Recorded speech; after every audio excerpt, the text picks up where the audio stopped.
नमस्कार दोस्तों, स्वागत है आप सभी का हमारे यूट्यूब चैनल एजुकेशन सर्वोदय में। दोस्तों, आज हम सीटेट की वीडियो लाने वाले हैं जिसमें हम हिंदी पेडालॉजी करेंगे, जिसमें इसका वेटेज सीटेट में इसका वेटेज 15 नंबर का होता है। हर पेडालॉजी 15 नंबर की होती है सीटेट में। यदि आप लोग केवल पेडालॉजी ही कंप्लीट कर लेते हैं तो 75 मार्क्स आप यहाँ से गेन कर सकते हैं। तो दोस्तों, आप लोगों की जैसी डिमांड रहेगी तो हम सारी वीडियो पेडालॉजी की कर लेंगे।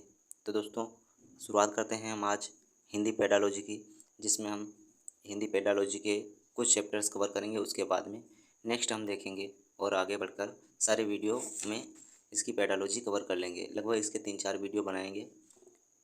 तो दोस्तों, देखते हैं हमारा जो हिंदी पेडालॉजी है ये कैसी होती है। इसमें दोस्तों ये होता है कि पेडालॉजी किसी चीज़ की पढ़ना है, चाहे आप हिंदी की पेडालॉजी लीजिए, चाहे आप इंग्लिश की पेडालॉजी लीजिए, चाहे गणित की लीजिए, किसी भी सब्जेक्ट की अगर आप पेडालॉजी लेते हैं तो ये अपने मन में बिठा लीजिए कि हमको बस इसमें वो चीज़ें पढ़नी हैं जो बच्चों को पढ़ानी होती हैं। स्किल्स क्या होती हैं उनको डेवलप करके उन बच्चों को सिखानी होती हैं कि हाँ, शिक्षण विधियाँ क्या होती हैं, टीचिंग मेथड्स क्या होते हैं, कि उनको हम किस तरीके से सिखाते हैं जिसपे वो बेहतर से बेहतर कर सकते हैं, उनका विकास अच्छे से हो सकता है, उनको और अच्छे से किसी शिक्षा में और आगे तक ले जाया जाए, किस तरीके से ले जाया जाए। तो इसी पे हमारा एनसीईआरटी भी इसी पर जोर देता है। और ये जितनी टीचिंग मटेरियल्स होते हैं ये बच्चों को, जो भी बच्चे सीख कर आते हैं उनमें बच्चों को उसी भाषा में, या ऐसा कहते हैं हम कि बच्चे कोरे कागज़ नहीं होते हैं। बच्चे जब कभी स्कूल आते हैं तो कुछ ना कुछ सीख कर आते हैं, चाहे वो अपनी मातृभाषा हो, मदर टंग हो, और कुछ भी हो। तो कम से कम बच्चे, कुछ नहीं तो कम से कम अपने साथ में बच्चे जो लाते हैं। जैसे क्वेश्चन में बन जाता है कि स्कूल में बच्चे सबसे पहले कैसे आते हैं, क्या लाते हैं, तो वहाँ पे दोस्तों आपका आंसर यही रहेगा। बच्चे के परिप्रेक्ष्य में आपको जाकर यही आंसर देना होगा कि बच्चे कोरा कागज़ नहीं होते हैं। वो जब स्कूल आते हैं तो अपने साथ में मदर टंग लेकर आते हैं, मातृभाषा को लेकर आते हैं। और मातृभाषा दोस्तों आस पड़ोस के वातावरण से एक एक तो दोस्तों, चलते चलते बढ़ते हैं हम अपने वीडियो की तरफ और देखते हैं भाषा अर्जन मतलब लैंग्वेज एक्विजिशन, मतलब भाषा को अर्जित किया जाता है। भाषा अर्जन क्या होता है, मतलब वो सभी चीज़ें, जैसे हम किसी चीज़ को, हमारे पिताजी की चीज़ हमको मिल जा रही है जिसमें हमें कोई अफोर्ड लगाना नहीं पड़ रहा है। जैसे ज़मीन जायदाद जो भी है उसमें हमें बिना अफोर्ड के, कोई एफर्ट नहीं लगा रहे हैं उसमें, और वो हमको अपने पिताजी से मिल जाएगी। जो चीज़ें दोस्तों बिना एफर्ट लगाए मिल जाती हैं उनको हम अर्जन कहते हैं, जो हमारे द्वारा अर्जित की जाती हैं, ना कि उन पे हम कोई एफर्ट लगा के उनको हासिल करते हैं या बहुत मेहनत करके उनको सीखते हैं। ये दोस्तों बिना मेहनत के, ऐसा कर सकते हैं आप, बिना मेहनत के केवल वातावरण के संपर्क में रहने से ही ये चीज़ें आ जाती हैं। तो यहाँ पे दोस्तों देखते हैं भाषा अर्जन, जैसे कि हमारी भाषा अर्जन क्या है, जैसे कि जो लैंग्वेज हमारी, जैसे मातृभाषा हो गई, जहाँ की लैंग्वेज, जिस वातावरण में जहाँ की लैंग्वेज बोली जाती है वो वहाँ की मातृभाषा कहलाती है। यदि आप ब्रिटेन में चले जाइए तो वहाँ पे वहाँ की मातृभाषा इंग्लिश कहलाएगी, क्योंकि वह वहाँ अत्यधिक लोगों द्वारा और हमेशा सभी लोगों द्वारा बोली जाती है। तो वहाँ की वह मातृभाषा हो गई, मदर टंग हो गई, जिसको हम किताबों में पढ़कर और कहीं पर से उसको एफर्ट लगा के नहीं प्राप्त करते हैं, वो हमारे स्वाभाविक वातावरण से आ जाती है। तो दोस्तों देखते हैं अब भाषा अर्जन, लैंग्वेज एक्विजिशन, मतलब आप समझ रहे हैं कि भाषा जो भी है ये हमें वातावरण से अर्जित की जाती है। इसमें हमें कोई एफर्ट लगा करके, एक्स्ट्रा एफर्ट लगा करके हम इसको नहीं सीखते हैं। इसके लिए हमें किताबें खरीदने की ज़रूरत नहीं पड़ती है। इसको हम अपने आस पड़ोस, माता पिता से कहीं से भी इसको सीख लेते हैं। बच्चा जैसे शुरू में होता है तो क्या वंस लेवल वर्ड बोलता है, सेकेंड लेवल वर्ड बोलता है, तो वो इनको सीखता नहीं है, वो बस इसको एफर्ट नहीं लगाता है इनमें, वो केवल अपने आस पड़ोस के लोगों को बोलते हुए सुनता है और उसमें रहते रहते वो उसी तरीके से सीख जाता है। हम कभी हिंदी को सीखने के लिए किसी के पास नहीं गए कि भाई हमें हिंदी सिखा दो, किसी टीचर की आवश्यकता नहीं पड़ती है। तो बच्चों, ये यहाँ पे दोस्तों भाषा अर्जन एक स्वाभाविक प्रक्रिया है, मतलब ये नेचुरल प्रोसेस है। यहाँ पर इंग्लिश में भी याद रखेंगे आप, नेचुरल प्रोसेस है, स्वाभाविक प्रक्रिया है, मतलब नेचुरल प्रोसेस है, स्वाभाविक प्रक्रिया है जो बच्चों में जन्मजात होती है। बच्चे हमें एफर्ट लगा के नहीं सीखते हैं, कहीं मेहनत करने नहीं जाते हैं। ये जैसे मम्मी पापा, बुआ दादा, भाई बहन, अम्मा जो भी बोलते हैं ये बच्चे, इसमें ये किताब में पढ़ने नहीं जाते हैं कि किसी किताब में पढ़ लो बेटा, ऐसा पढ़ लो कि यहाँ पे चाचा, ये जो होता है यहाँ पे चाचा पढ़ना होता है, यहाँ पे मम्मी पढ़ना होता है, यहाँ पे पिताजी पढ़ना होता है, ऐसा कुछ नहीं होता है। ये नेचुरल प्रोसेस है, स्वाभाविक प्रक्रिया है, और बच्चे अपने जन्मजात होते हैं। मतलब बच्चे जन्मजात अर्जित करते हैं इस चीज़ को, ना कि इसमें कोई एफर्ट लगाकर या मेहनत करके इसको हासिल करते हैं, या ना कि किताबों से सीखते हैं। यह सहज प्रक्रिया है, इसका संबंध मातृभाषा से है। अभी हमने दोस्तों बताया था कि जैसे जहाँ की जो लैंग्वेज होती है, राजभाषा होती है, राष्ट्रभाषा होती है, जो भी होती है, जहाँ के द्वारा बोली जाती है, घर परिवेश में जो भी बोली जाती है, भोजपुरी, हिंदी, जो भी हमारे आसपास के वातावरण से बोली जाती है, उसको हम मातृभाषा, प्रथम लैंग्वेज कहेंगे। तो दोस्तों जैसे हिंदी बोली जा रही है हमारे आसपास में, हमारे मम्मी पापा हिंदी बोलते हैं, या आसपास के सभी लोग जिस भाषा का सबसे ज़्यादा उपयोग करते हैं, हम वहीं रहकर उसी भाषा को सीख जाते हैं बिना किसी किताब के, बिना किसी शिक्षक के। इसको कहते हैं लैंग्वेज एक्विजिशन, मतलब भाषा अर्जन। सेम टॉपिक ऐसे ही इंग्लिश में भी है। तो दोस्तों यह अचेतन प्रक्रिया है, मतलब इसमें ये सब कॉन्शियस है। सब कॉन्शियस मतलब अचेतन या अवचेतन प्रक्रिया है।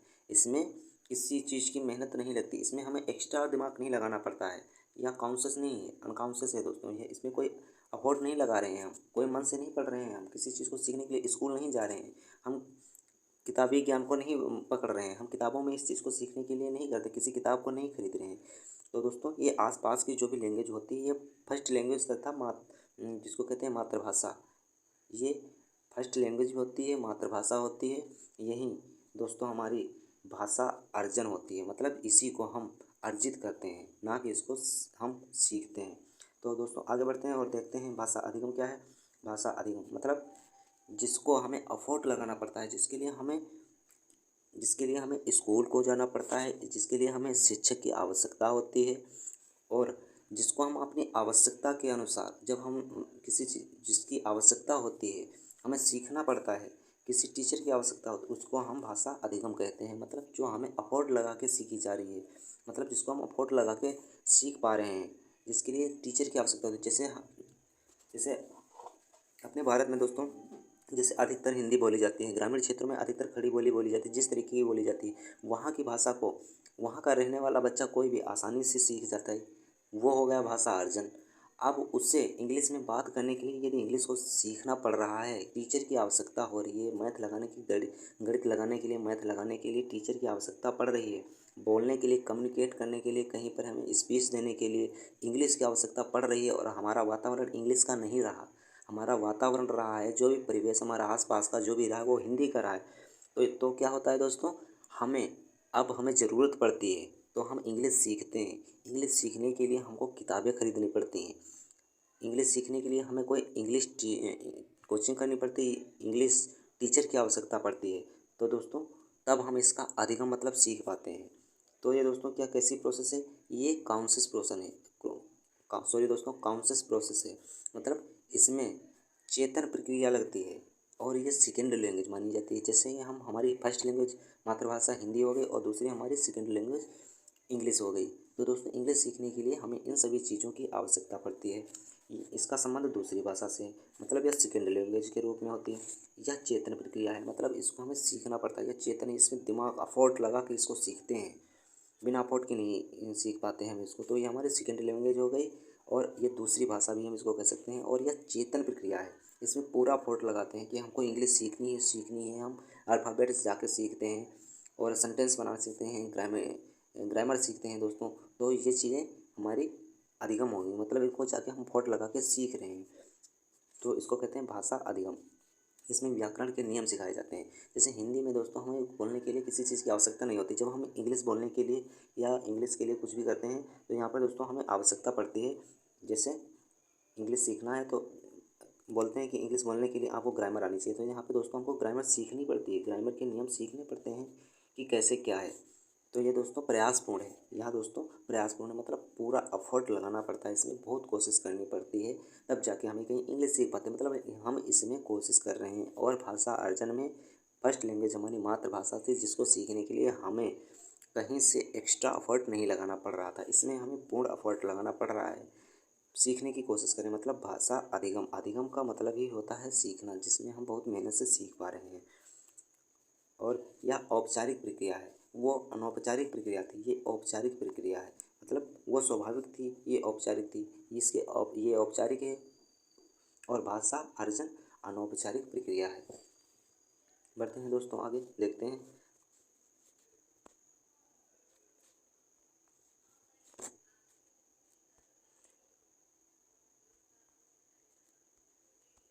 भाषा अर्जन तथा अधिगम में अंतर, मतलब language acquisition and language learning दोनों में अंतर बताना है। तो वहीं दोस्तों जैसा कि यहाँ पे हम देख रहे थे, ये जो हैं ये हैं, इनको हम भाषा अर्जन में लिख लेंगे, और जो दूसरे होते हैं, जो दूसरे हमने अधिगम में सीखा है, इनको हम दोस्तों भाषा अधिगम में लिख लेंगे। और इन्हीं को दोस्तों, यही दो हमारे अंतर, इसी इसी टाइप को, इन्हीं के दोस्तों, इन्हीं दोनों में जो अंतर होता है, इसी को हम कहते हैं कि भाषा अधिगम तथा भाषा अर्जन में अंतर है।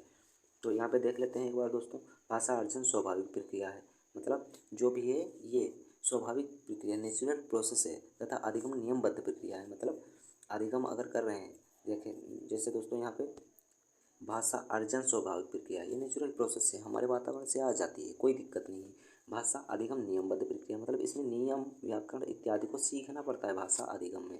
भाषा अर्जन में दोस्तों हम अर्जित कर लेते हैं कोई चीज़, भाषा को अर्जित कर लेते हैं। यहाँ पे दोस्तों फिर है भाषा अर्जन अवचेतन प्रक्रिया, जबकि भाषा अधिगम चेतन प्रक्रिया है। इसमें हमें एक्स्ट्रा एफर्ट लगा के, दिमाग लगा के सीखना पड़ता है, और भाषा अर्जन में हमें एक्स्ट्रा एफर्ट लगा के सीखना नहीं पड़ता है। ये दोस्तों हम वातावरण से, अपने परिवेश से अर्जित कर लेते हैं। बार बार वहीं मैं शब्द रिपीट कर रहा हूँ, आप लोगों को यहाँ पर रटना नहीं है, जहाँ पर रटने को लगे वीडियो बंद करके चले जाइए, केवल समझिए। 4 बार बोल रहा हूँ, किसी वर्ड को समझिए, अच्छे से समझ जाएंगे तो आप अच्छे से करके आएंगे सीटेट जैसे एग्जाम में। ठीक दोस्तों, भाषा अर्जन अनौपचारिक प्रक्रिया है, जबकि भाषा अधिगम औपचारिक प्रक्रिया है। ठीक, इसका संबंध मातृभाषा है, जबकि इसका मतलब भाषा अर्जन का संबंध मातृभाषा से है, और जबकि दूसरी भाषा से है। मतलब ये जो भाषा अधिगम है, इसका संबंध दूसरी भाषा से है। जैसे कि हमारे यहाँ हिंदी है, तो हिंदी हमारी क्या हो गई, फर्स्ट लैंग्वेज हो गई, और ये लैंग्वेज एक्विजिशन भाषा अर्जन के अंतर्गत आएगी। और सीखने के लिए हमें इंग्लिश की आवश्यकता पड़ती है, तो इंग्लिश हमारी सेकेंड लैंग्वेज हो गई, और इसको हम सेकेंड लैंग्वेज हो गई, और इसको हम भाषा लर्निंग, भाषा अधिगम के अंतर्गत, लैंग्वेज लर्निंग भाषा अधिगम के अंतर्गत ये भाषा इंग्लिश आएगी। भाषा अर्जन तथा भाषा, ये क्वेश्चन दोस्तों बहुत ज़्यादा बार पूछा गया है, मेनी टाइम्स, मतलब बहुत बार पूछा गया है कि भाषा अर्जन तथा भाषा अधिगम के बीच मुख्य अंतर क्या है। तो यहाँ पे दोस्तों हम सीधे देख लेते हैं। तो यहाँ पे दोस्तों भाषा अर्जन तथा भाषा अधिगम के बीच भाषा अर्जन तथा भाषा अधिगम के बीच मुख्य अंतर वातावरण का है।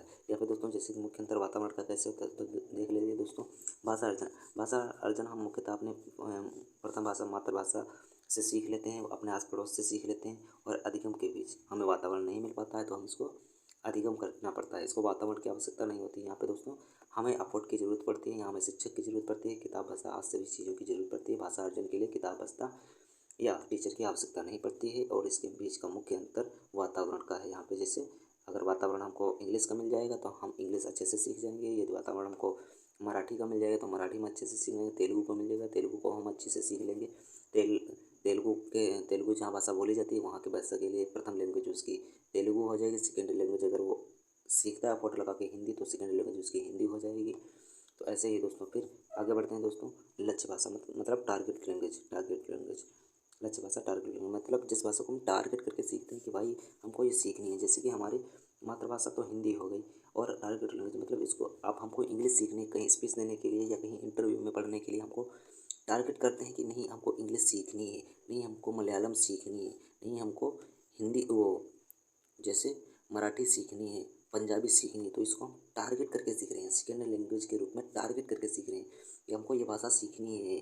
तो इसमें हम एफर्ट लगाना स्टार्ट करते हैं, इसको हम सीखते हैं, किसी शिक्षक की आवश्यकता पड़ती है, टारगेट बना रखे हैं, अपना लक्ष्य बना रखे हैं कि इस भाषा को हमें सीखनी है, तो ये हमारी टारगेट लैंग्वेज होती है, टारगेट लैंग्वेज।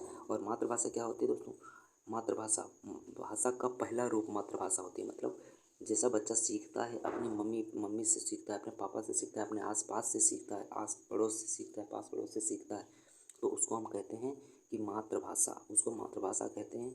और मातृभाषा अर्जित की जाती है। मातृभाषा को कभी सीखने के लिए किताबों की, शिक्षक की, बस्ता की, स्कूल की आवश्यकता नहीं पड़ती है। भाषा के विविध रूप अब हम देख लेते हैं। भाषा के विविध रूप मतलब भाषा के कई रूप, जैसे मातृभाषा हो गई। मातृभाषा अभी हमने जैसे कि पीछे बताया, भाषा का पहला रूप या पास पड़ोस की भाषा जो हम पास पड़ोस से सीख लेते हैं, या मातृभाषा हो सकती है, या जहाँ जिस वातावरण में बच्चा रह रहा है वहाँ की वो भाषा सीख लेते तो उसके लिए वो मातृभाषा होती है। तो मातृभाषा का मतलब आस पड़ोस की भाषा या अपनी मम्मी पापा से सीखी जाने वाली भाषा से है। आगे बढ़ते हैं, देखते हैं यहाँ पे फिर पढ़ता है दोस्तों राष्ट्रभाषा, मतलब जो पूरे राष्ट्र के द्वारा बोली जाती है। जैसे अगर ब्रिटेन में जाए तो पूरे ब्रिटेन में इंग्लिश बोली जाती है, तो वहाँ इंग्लिश क्या हो गई, राष्ट्रभाषा हो गई। ब्रिटेन की इंग्लिश क्या हो गई, राष्ट्रभाषा हो गई। चीन में जाओ तो पूरे चीन में चीनी भाषा बोली जाती है, तो वहाँ की जो राष्ट्रभाषा क्या हो गई, राष्ट्रभाषा हो गई चीन चीन की, मतलब जो भी चीनी भाषा बोली जाती है वो राष्ट्रभाषा वहाँ की हो गई। कहीं भी जाओ आप, वहाँ की अगर पूरे देश के द्वारा, पूरे राष्ट्र के द्वारा एक ही भाषा बोली जा रही है तो उसको हम राष्ट्रभाषा कहते हैं। लेकिन भारत की कोई राष्ट्रभाषा नहीं है। भारत बहुभाषी देश है। यहाँ पे हिंदी भी बोली जाती है, अंग्रेजी भी बोली जाती है, पंजाबी भी बोली जाती है, गुजराती, मराठी, मलयामी सभी भाषाएं बोली जाती हैं। अर्थात भाषा जो भारत की है, जो भारत की कोई भी राष्ट्रभाषा नहीं है। भारत की कोई भी राष्ट्रभाषा नहीं है। अब दोस्तों देखते हैं राजभाषा। तो भारत की राजभाषा है, किसी खास विशेष राजभाषा है। भारत की राजभाषा हिंदी है, जिसकी लिपि देवनागरी है। मतलब भारत में किसी राज्य द्वारा हिंदी बोली जाती है, अधिकतर हिंदी बोली जाती है, जहाँ वहाँ उसको राजभाषा का दर्जा दिया गया और भारत की राजभाषा हिंदी घोषित की गई, जिसकी लिपि देवनागरी है। और ऐसे ही जैसे पंजाबी है, पंजाबी की लिपि गुरुमुखी होती है। तो अब देखते हैं दोस्तों, हिंदी को राजभाषा का दर्जा दिया गया था। हिंदी को राजभाषा का दर्जा कब दिया गया था? हिंदी को राजभाषा का दर्जा 1963 ईस्वी को मिला। हिंदी को राजभाषा कब घोषित किया गया था? 1963 में। किसके अंतर्गत? ओला, मतलब official language act. Official language act के तहत अनुच्छेद 343 ए में हिंदी को राजभाषा का दर्जा दिया गया और यह आर्टिकल संविधान के आर्टिकल 343 ए में सम्मिलित है। साथ ही इंग्लिश को भी दोस्तों, साथ ही में इंग्लिश को भी एसोसिएट ऑफिशियल लैंग्वेज के तहत 343 बी में रखा गया था। याद रखना दोस्तों, इंग्लिश को एसोसिएट ऑफिशियल लैंग्वेज के रूप में रखा गया था और ऑफिशियल लैंग्वेज एक्ट के तहत हिंदी को रखा गया। दोनों भाषाओं को 343 में रखा गया। हिंदी को 343 ए में रखा गया है, जबकि इंग्लिश को 343 बी में, सेक्शन बी में रखा गया है। तो यहाँ पे दोस्तों पता चल गया कि राजभाषा हिंदी को कब अपनाया गया था। भाषा शिक्षण की प्रमुख विधियाँ, मतलब टीचिंग मेथड्स, ये दोस्तों शिक्षक के लिए आवश्यक होती हैं कि कौन कौन सी विधियों को प्रयोग करके वो शिक्षक बच्चों को सिखाता है, कौन सी विधि बच्चों को अच्छी लगती है, किस विधि से बच्चे सीखते हैं, अधिगम करते हैं। तो यहाँ पे दोस्तों हम देख लेते हैं भाषा शिक्षण की प्रमुख विधियाँ। यहाँ पे दोस्तों स्पेलिंग मिस्टेक हो गई है, सही कर लेना। मेथड से यहाँ पे टीचिंग लैंग्वेज, भाषा शिक्षण की प्रमुख 7 विधियाँ हैं। मुख्य विधियाँ दोस्तों यहाँ पे 7 हैं, बाकी विधियाँ अनेक हो सकती हैं, बट मुख्य विधियाँ भाषा सीखने की 7 हैं। व्याकरण विधि, मतलब ग्रामर मेथड, व्याकरण अनुवाद विधि, ग्रामर ट्रांसलेट मेथड, प्रत्यक्ष डायरेक्ट मेथड, जिसको हम ओरल मेथड भी कह सकते हैं। ओरल मेथड, ओरल मतलब मौखिक दोस्तों, इसको हम डायरेक्ट मेथड या ओरल मेथड भी कह सकते हैं। फिर दोस्तों देखते हैं कम्युनिकेटिव मेथड, संप्रेषण विधि। संप्रेषित करना मतलब कम्युनिकेट करना, किसी से बातचीत करना, कम्युनिकेट करना। कम्युनिकेट के द्वारा सिखाना बच्चों को कम्युनिकेट संप्रेषण मेथड कहलाता है, कम्युनिकेटिव मेथड कहलाता है। सम्मिश्रण विधि मतलब इलेक्ट्रिक मेथड्स, मतलब इसमें बहुत सारे जितने भी मेथड्स हो सकते हैं उन सभी मेथड्स का प्रयोग किया जाता है इलेक्ट्रिक मेथड में। सम्मिश्रण विधि मतलब सभी चीज़ों का मिक्सर। इसमें डायरेक्ट मेथड होगा, indirect method, inductive method, deductive method होगा, कम्युनिकेटिव मेथड होगा दोस्तों। इसमें सारे मेथड्स आ जाएंगे, उसको सम्मिश्रण कहते हैं। इसमें अध्यापक होता है जो बच्चे को जिस भाषा में सिखाना होता है, मतलब आवश्यकता पड़ती है। जैसे हमको इंग्लिश सिखा रहा है कोई टीचर, अगर उसको आवश्यकता पड़ती है तो हमें इंग्लिश की बजाय हिंदी में समझा के बताता है कि बच्चों इंग्लिश को हिंदी में ये कहते हैं, हिंदी को इंग्लिश में इस तरीके से बनाते हैं, हम ट्रांसलेट करते हैं। तो वहाँ पे दोस्तों ग्रामेटिकली यूज होता है, वहाँ पर दोस्तों ग्रामर ट्रांसलेट मेथड का भी यूज होता है और ग्रामर मेथड का भी यूज होता है, डायरेक्ट मेथड का यूज भी कर लेते हैं। बट वहाँ पे तो क्या होता है दोस्तों, वहाँ पे सम्मिश्रण विधि कहलाती है, इलेक्ट्रिक मेथड अपनाया जाता है शिक्षकों द्वारा। आगमन विधि, इंडक्टिव मेथड मतलब दोस्तों यहाँ पे पहले उदाहरण बता दिया जाता है, फिर वहाँ पे बताया जाता है कि ये उदाहरण इस चीज़ का है। मतलब जैसे बता दिया आगमन, इंडक्टिव मतलब उदाहरण बता दिया, जैसे आगरा बता दिया गया और आगरा के बाद बता दिया कि दोस्तों आगरा ये जो है, आपने आगरा उदाहरण बता दिया गया, हिमालय उदाहरण बता दिया गया, पुस्तक बता दिया गया। तो इसमें इन चीज़ों को बताने के बाद बता दिया कि ये जो आगरा था ये दोस्तों नाउन के अंतर्गत आता है। इस तरीके से दोस्तों पहले हमें उदाहरण दे दिया गया, उसके बाद में उदाहरण दे दिए गए, उसके बाद में हमको बता दिया गया, नियम सिखा गया, मतलब उदाहरण फिर नियम, तो हम उसको क्या कहते हैं, आगमन विधि। निगमन विधि क्या होती है दोस्तों? अब सातवां हमारे होता है निगमन विधि, मतलब इंडक्टिव डिडक्टिव मेथड, नी से नियम, नी से निगम, निगमन। मतलब दोस्तों पहले नियम बता देते हैं, उसके बाद में उदाहरण बता देते हैं। जैसे हमके संज्ञा, संज्ञा मतलब नाउन की पहले परिभाषा बता देंगे कि noun is the name of person place or thing, मतलब किसी भी वस्तु के नाम को संज्ञा कहते हैं, पहले बता दिया। उसके बाद में अब हमें उदाहरण देंगे कि संज्ञा, दोस्तों पहले बता दिए कि संज्ञा की ये परिभाषा होती है, किसी के नाम को संज्ञा कहते हैं। फिर उसके बाद एग्जाम्पल लेते हैं कि आगरा हमारा संज्ञा हो गया, हिमालय हमारा संज्ञा हो गया, पुस्तक हमारी संज्ञा हो गई, जो भी होते हैं पहाड़ पर्वत, ये सारे हमारी संज्ञा हो गई। तो दोस्तों इस तरीके से आज हमने इसमें कवर किया। दोस्तों वीडियो अच्छी लगी हो तो लाइक कीजिए, चैनल पर नए हो तो चैनल को सब्सक्राइब कीजिए और दोस्तों के साथ शेयर कीजिए, और वीडियो पसंद आए तो कमेंट में ज़रूर लिखिए। और यदि आपको और भी नेक्स्ट अगली वीडियो चाहिए हो तो दोस्तों हमारा हौसला ज़रूर बढ़ाएं आप, और कमेंट में नेक्स्ट के लिए ज़रूर लिखें कि हमको अगली वीडियो भी चाहिए। मिलते हैं दोस्तों अगले वीडियो में, तब तक के लिए नमस्कार दोस्तों, जय हिंद, जय भारत।